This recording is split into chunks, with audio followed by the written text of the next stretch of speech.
যে ইসলাম ধর্ম মানতে পারবে তার শুধু শান্তি আর শান্তি, দুনিয়ার মধ্যেও শান্তি, সে মরার পরে কবরে আল্লাহ পাক রব্বুল আলামিন তাকে শান্তির জায়গার ব্যবস্থা করে দিবেন। জোরে বলেন সুবহানাল্লাহ। এর নবীর উম্মতের দল খুব খেয়াল করে শুনতে থাকবে। আল্লাহ পাক রব্বুল আলামিন কোরআনুল কারীমের মধ্যে সুন্দর করে জানায় দেয়, রে বান্দা তুমি আমার গোলামি করবা, আমার ইবাদত করবা, রে বান্দা আমার ইবাদতের সঙ্গে অন্য কাউকে শরীক করবা না। এর নবীর উম্মতের দল আল্লাহ পাক রব্বুল আলামিনের নিকট তিনটা আমল সবচেয়ে বেশি পছন্দনীয়। জোরে বলেন কয়টা আমল? তিনটা আমল পছন্দনীয়। এক নম্বর আমল হলো আল্লাহ পাক রব্বুল আলামিন কোরআনুল কারীমের মধ্যে জানায় দেয়, ওয়াকাদ রাব্বুকা আল্লা তা'বুদু ইল্লা ইয়াহু ওয়া বিল ওয়ালিদাইনি ইহসানা। আল্লাহ পাক রব্বুল আলামিন জানায় দেয় যে বান্দা সবার আগে তুমি আমি রব্বে কারিমের নিকট তুমি কি করো? ওয়াকাদ রাব্বুকা আল্লা তা'বুদু ইল্লা ইয়াহু। এর নবীর উম্মতের দল আল্লাহ পাক রব্বুল আলামিন জানায় দেয়, এই বান্দা তুমি আমার ইবাদত করো, আমার গোলামি করো, আমার ইবাদতের সঙ্গে অন্য কাউকে কিন্তু শরীক করা যাবে না, অন্য কাউকে শরীক করা যাবে না। এক নম্বর আমলের কথা বলে দিলেন।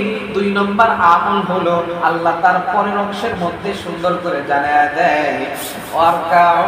আল্লাহ পাক রব্বুল আলামিন সুন্দর করে তার পরের অংশের মধ্যে জানায় দেয়, ওয়াকাদ রাব্বুকা আল্লা তা'বুদু ইল্লা ইয়াহু ওয়া বিল ওয়ালিদাইনি ইহসানা। আল্লাহ পাক রব্বুল আলামিন সুন্দর করে জানায় দেয়, রে বান্দা তুমি আমার ইবাদত বন্দেগী আদায় করার পর তুমি তোমার পিতা মাতার খেদমত করবা।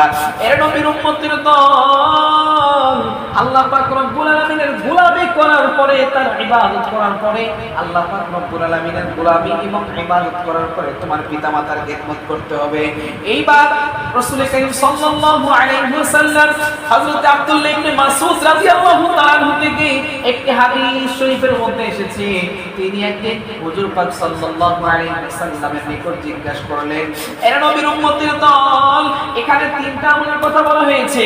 হযরত আব্দুল্লাহ ইবনে মাসউদ রাদিয়াল্লাহু তাআলা আনহু তিনি হুজুর পাক সাল্লাল্লাহু আলাইহি ওয়াসাল্লামের নিকট জিজ্ঞাসা করলেন, ইয়া রাসূলুল্লাহ, ইয়া হাবিবাল্লাহ, আপনি এমন একটা আমলের কথা বলে দিন যে আমল করলে আল্লাহ তাআলার নিকট অধিক প্রিয় বান্দা হওয়া যায়।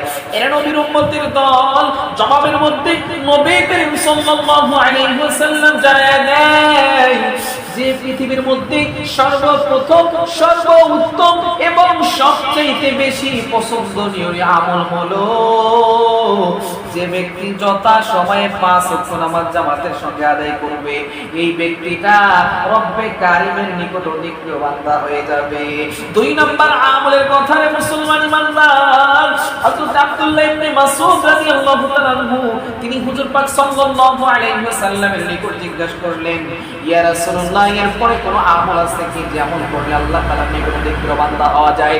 জবাবের মধ্যে নবী করিম সাল্লাল্লাহু আলাইহি ওয়াসাল্লাম জানিয়ে দেয়, দুই নম্বর আমল হলো যে এই আমলের যথা সময়ে 5 ওয়াক্ত নামাজ জামাতের সঙ্গে আদায় করবা। এরপরে দুই নম্বর আমল হলো যে ব্যক্তি পিতামাতার খেদমত করবে, এই ব্যক্তিটা আল্লাহ তাআলার নিকট অধিক প্রিয় বান্দা হয়ে যায়। তিন নম্বর আমলের কথা বলে দেন।